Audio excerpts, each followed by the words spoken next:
You are listening to the Hopkins Press Podcast. My name is Rain Alexander, publicist for the Journals Division of Hopkins Press. And today it's a big day. Today I'm sharing my hosting duties with Paul Franz, the editor of Literary Imagination. Literary Imagination is a fantastic journal with a very long history, and it's also a recent addition to our roster, and we're very excited to welcome them to the fold. The brand new issue of Literary Imagination is out now, and it's a cosmos of exciting scholarship, and we welcome Paul Franz and his guest, John Pistelli, to tell us more about what this issue has in store. Well, hi, Paul. It's really great to meet you. Congratulations on the new issue. We're all really excited to have Literary Imagination as part of the Hopkins Press Journal's fold. Thank you so much. Thank you for having us. Yeah, of course. So you've got a brand new issue out now, and you have done a cool thing. You've recorded an interview with John Pistelli, one of the authors whose work appears in the issue.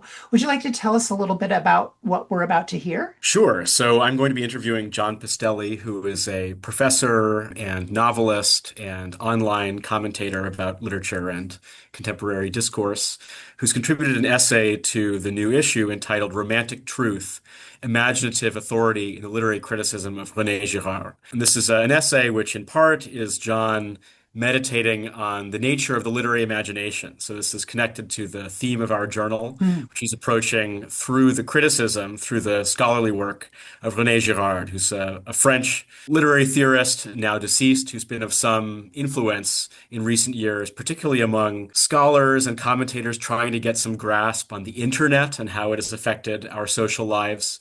But John really wants to restore to prominence our sense of the literary dimension of Girard's thinking. Well, that sounds very exciting. I'm looking forward to that. And we're going to unlock that article on Project Muse so that everybody can read that. We'll unlock that through the end of the year.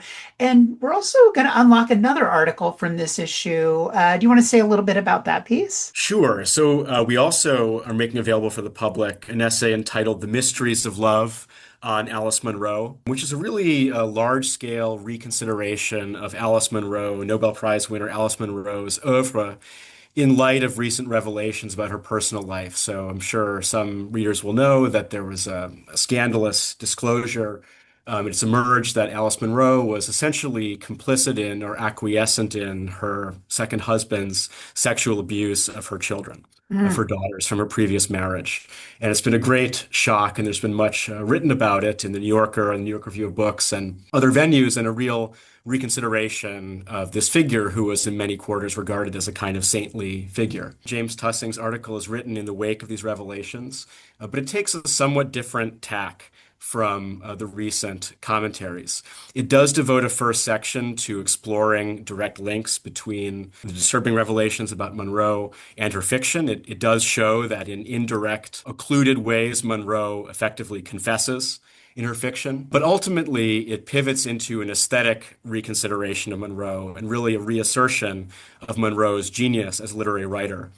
And in part argues that the surprising effect of these terrible truths that have been revealed is to demolish what had become, in effect, the kind of plaster idol image of Munro. We had an overly prettified, overly simplified, overly sanctified image of Munro, which had concealed the very formidable and fearsome artist that she actually is. So it's ultimately an aesthetic defense of Munro in the light of recent revelations, which I think will be the first to really restore our sense of her authentic stature, let's put it that way, as a literary artist. I invite everyone to explore the issue. I felt the theme of this issue was the cosmos. There's a certain cosmic scale. The final essay by Shelley M. Williams looks at medieval cosmological imaginings, including the work in the work of women writers like Julian of Norwich. There are unexpected cosmic dimensions to others of the contributions. One of the conceits of Tussing's exploration of Munro is that she presents a microcosm,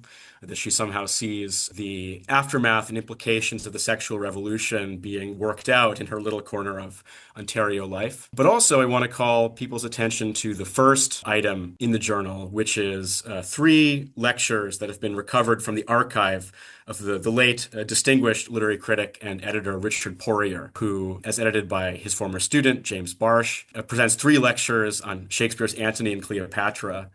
And those themselves have a kind of cosmic dimension. Poirier is very interested in wordplay, the various meanings of different words in Shakespeare, and some sense of empire as defining a kind of cosmic imagination is part of his thinking, as well as thinking about its interface with intimate spaces, including intimate bodily spaces. So that's a very interesting essay, a very important archival find. And I'll just say a last link to Pistelli's essay. Pistelli's essay on Girard ultimately criticizes Girard for being too neglectful of the texture of literature. He's not interested in language. He prioritizes theory over texture. Richard Poirier's essay on Shakespeare is very much an exploration of literary texture, the fabric of words as meaning bearing, meaning generating in Shakespeare. Exciting. Well, there's a lot to look forward to. Thank you so much for your time, and really thank you for interviewing John Pistelli for the podcast. My pleasure. All right. Thanks so much. And let's listen to Paul Franz from Literary Imagination interviewing John Pistelli. I'm here with John Pistelli, author of the article Romantic Truth, Imaginative Authority in the Literary Criticism of René Girard, which appears in issue 3 of volume 27 of Literary Imagination, our fall 2025 issue. The title of John's article is somewhat polemical in regards to its source, as we will see, but we'll take that up later. John is a novelist, a literary critic.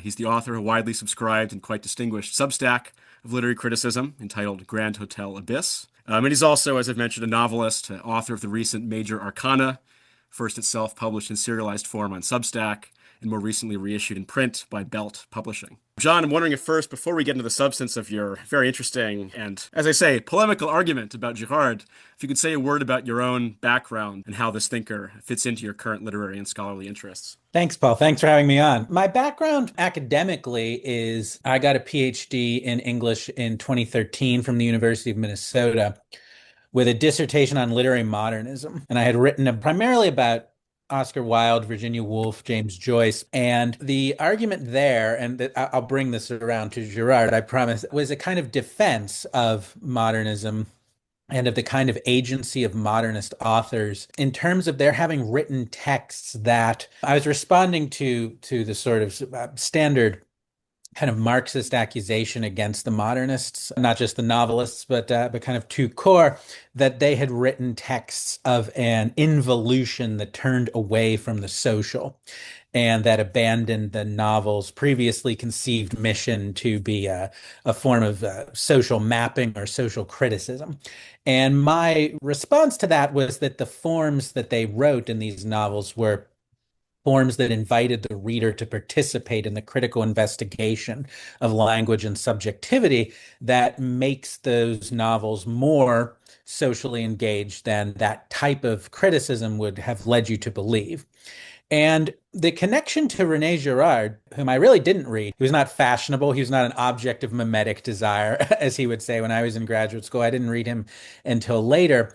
But despite the superficial differences of Girard from a critic like or a theorist like Pierre Bourdieu or Frederick Jameson, despite those superficial differences of political and religious temperament, his argument about literature was actually rather similar to the ones I was defending the modernist novel from, about romantic or modernist literature's overinvestment in the individual, abandonment of a social mission. When Girard became fashionable or even influential, even at the level of the US government in recent years, I was sort of startled to encounter this argument, what I would call an argument against literature in a new guise. Thank you very much. You've touched on a number of themes that come up in the essay, not least of them question of texture of fiction and reader involvement, and Girard's ambiguous or dismissive attitude with regard to those dimensions of literary text. But you do mention in passing that Girard was not fashionable at the time of your writing, and he now seems to be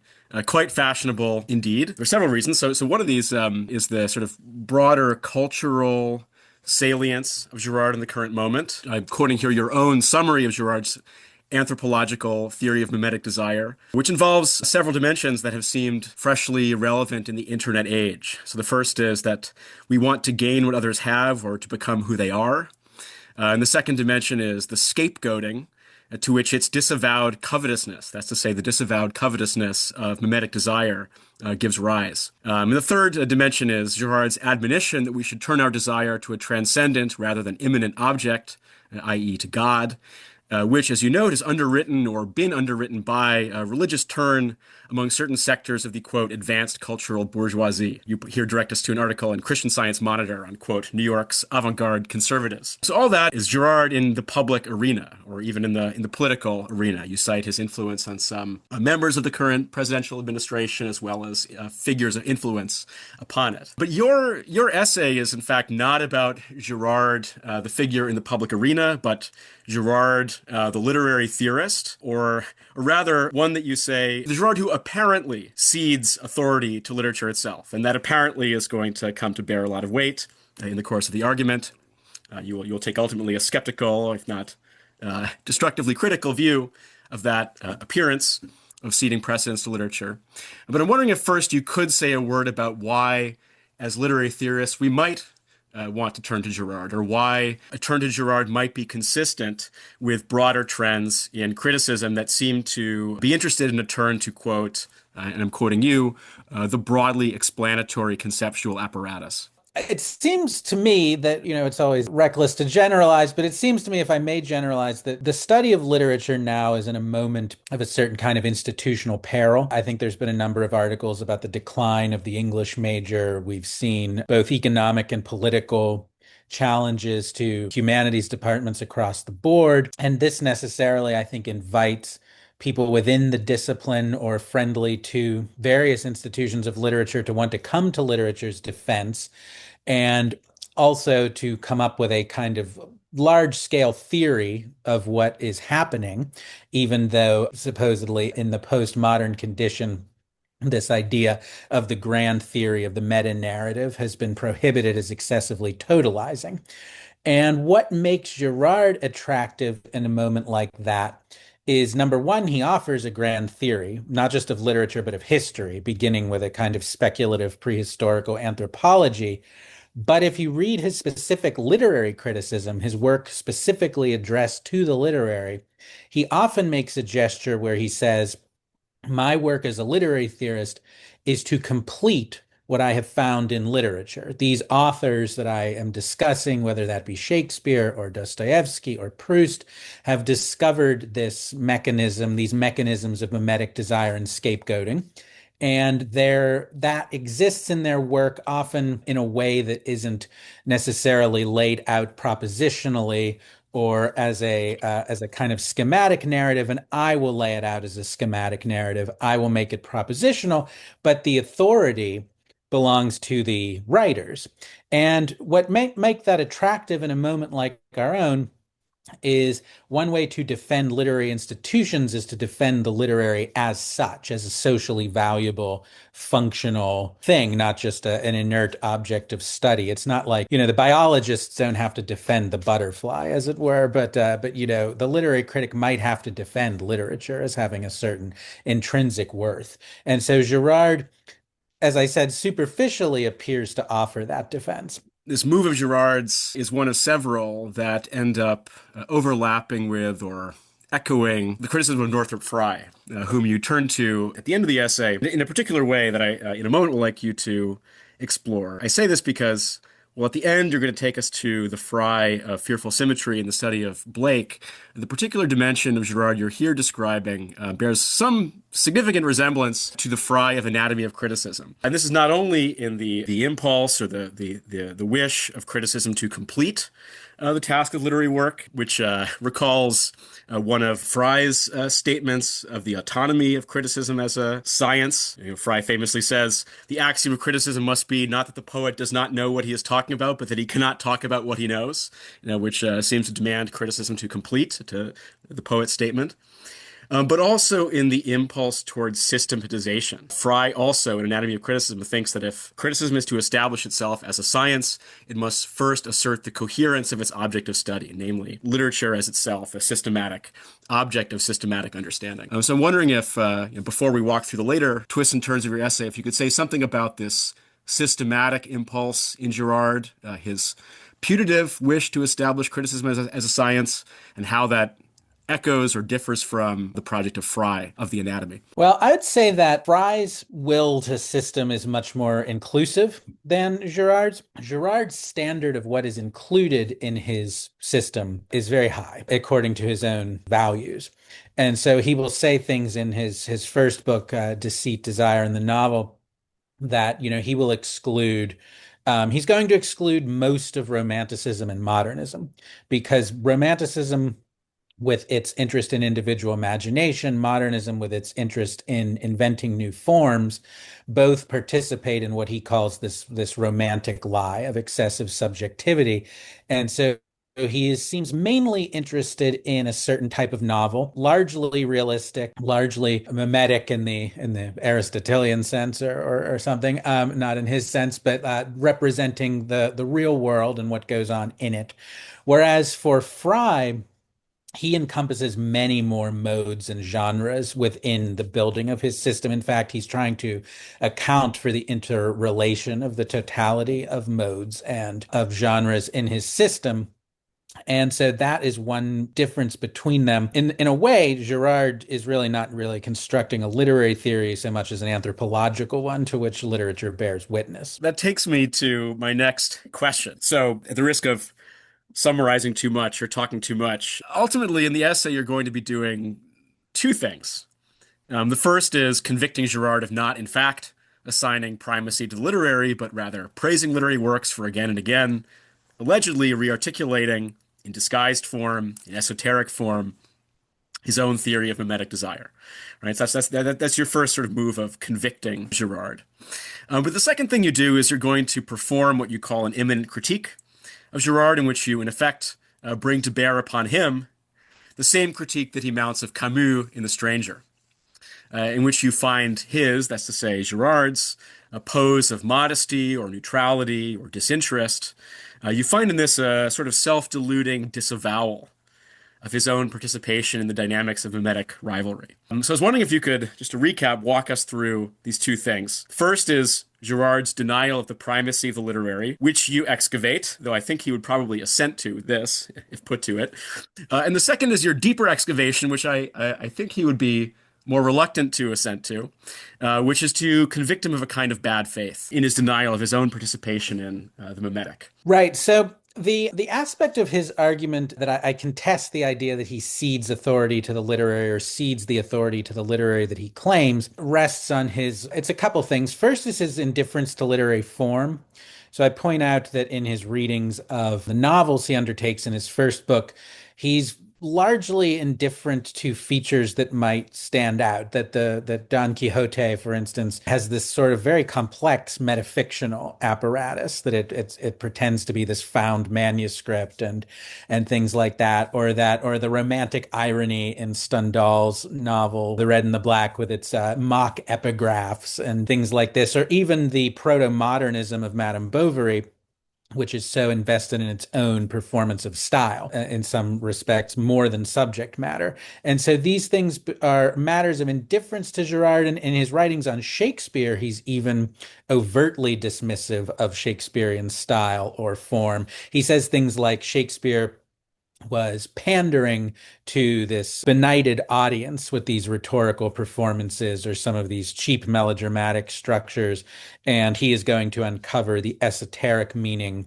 of the plays, which turns out to be the same meaning that he finds in Flaubert, in Dostoevsky, in Proust. It's a demonstration over and over of the same principles that he mainly treats at the level of content. So to me, the idea that he cedes authority to the literary falls short when you realize that what he's performing is a kind of reductionist content analysis of the kind you might associate in very different kinds of political circumstances with like a vulgar Marxism or a vulgar Freudianism. So in that way, I think he is neglectful of precisely what he seems to uphold, which is the literary as such. So in that way, I don't think he's the model. He seems for the reinvigoration of literary authority in the time of its being imperiled in the institutions. Now, the other, and maybe I will be accused of a kind of vulgar Nietzscheanism, but I do find a kind of will to power in this criticism, that what is his own investment in the exposure of others' delusions over and over again? And in so doing, does he not invite the very imitations that he has attracted largely posthumously in this time of his prominence? But I did find he has an essay on Camus' The Stranger that was recently reprinted in the Penguin Classics edition of his work that I hadn't been familiar with and read recently.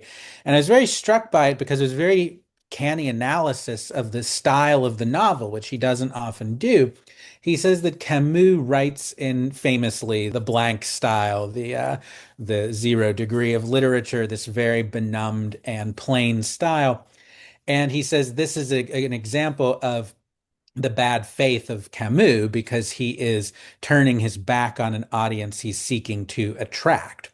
And so why wouldn't he write in a style that made more concessions to the very fact that by publishing a book, you're trying to attract an audience? And so the connection for me is Girard's own performance of a kind of scientific neutrality actually reminds me of that with which he charges Camus, this disavowed will to power. And then there's also an irony. We might hang on this critique of Camus a Girardian appreciation for overtly beautiful, interesting, complex, recursive, etc., literary forms that he is elsewhere at pains to kind of disavow as participants in the romantic or modernist lie. I couldn't help but wonder about the possible analogy between this critique of Girard and Hickey's critique, or Dave Hickey's critique of in response to Michael Fried. It's almost as if you're stating the case for theatricality as against absorption, as in this case a literary value that Girard should take up. Yeah, I didn't make that connection, but you're right. I mean, since I wrote both of those essays, you're totally right that I do think that there could be a case for the theatrical. The Laurentian exhortation I put to you as a scholar of Lawrence. A digression in the Quixotean quest.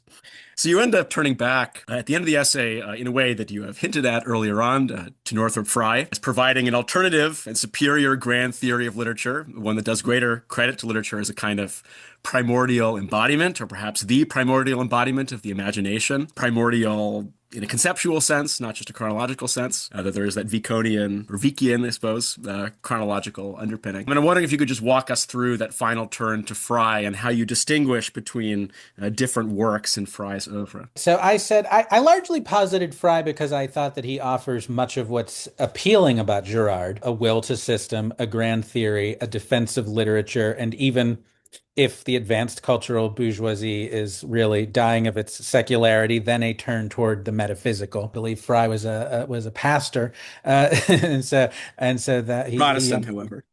Yes, Protestant, Very whereas much. Gerard was Catholic. I was raised Catholic, if that makes anyone feel any better. For my Might have elevation been of the Unitarian. I'll have to double check that. I should know. Sorry, go ahead. And so I said that there are these similarities between them.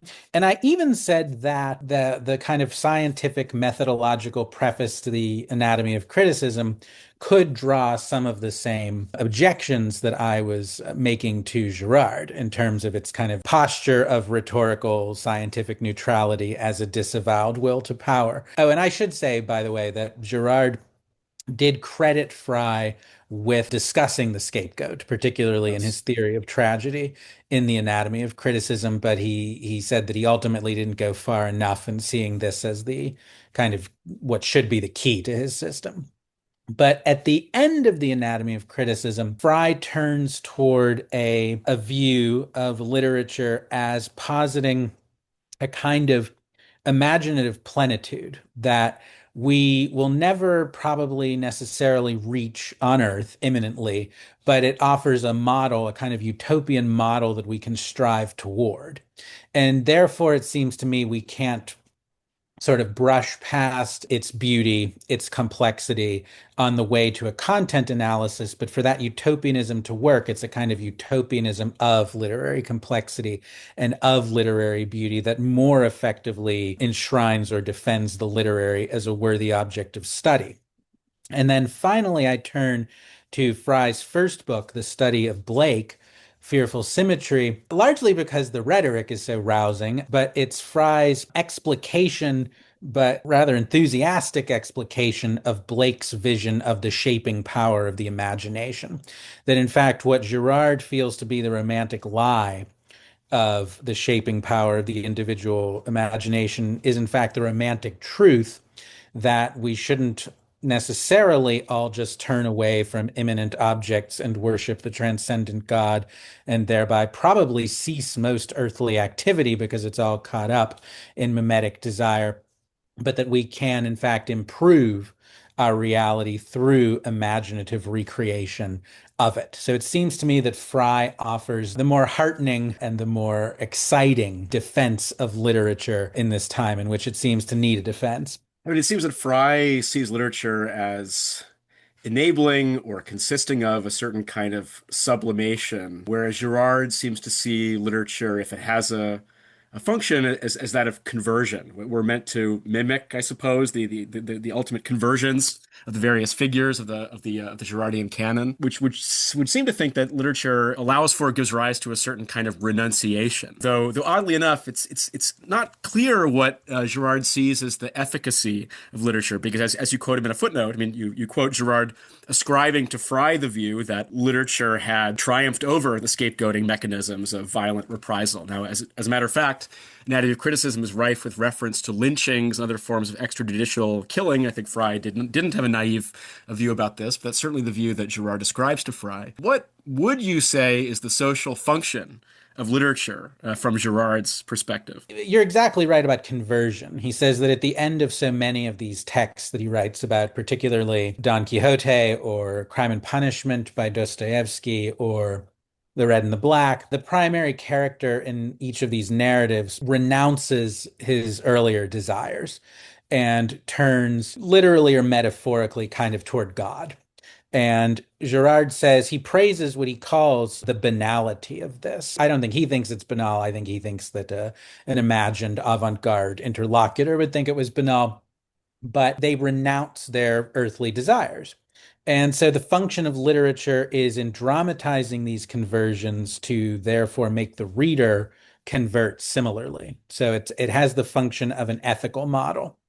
Whereas I think that for Fry, it's not. Fry even says in the Anatomy of Criticism, even though his view will sort of later be mobilized for a certain Marxist argument by Frederick Jameson, he tries to head that off. It's like he sees that coming and he says, no, I'm not really saying that literature should be directly charged with furnishing the correct political view or the correct moral view. What it does, and here he seems to echo the Shelley of the defense of poetry, is that it enlarges the imagination and enlarges imaginative sympathy and makes you a more reflective and comprehensive consciousness in the world. It's a kind of like cosmic Matthew Arnold sort of argument. It widens your mind so that you're able to take a broader and hopefully, this can't be guaranteed, but hopefully a more humane perspective on the world. But it doesn't do that by directly preaching your duty to be humane to you. So you quoted recently, I think, on your Substack, the most orotund and extravagant passage in all of the Anatomy. And when we pass into anagogy, nature becomes not the container, but the thing contained.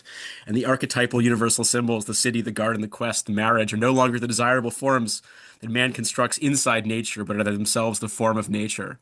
Nature is now inside the mind of an infinite man who builds his cities out of the Milky Way.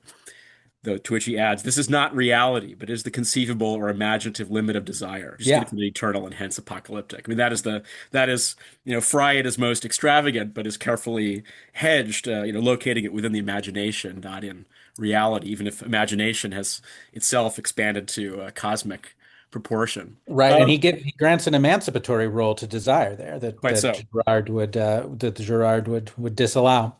Quite so. Quite so. All right. Well, I want to bring this ship back towards port. I'll ask you one more. So finally, John, you are yourself not just a critic, but also a novelist.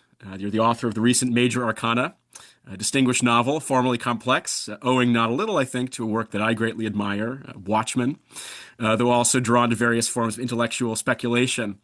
And I'm wondering if you could say a word about whether there is any Girardian dimension to that work, if there's any connection between your recent imaginative writing and this particular piece of criticism. Sure, and I should I feel like I've been rather hard on Girard, so I should say that one of the themes of the novel that is very Girardian is that it's about popular culture and popular culture's influence on the everyday lives of individuals. And it seems to me that Girard is very correct to talk about mimetic desire as functioning through. He talks a lot about mediated desire, Madame Bovary reading romantic novels and deciding that she wants to be like the heroine of a romantic novel.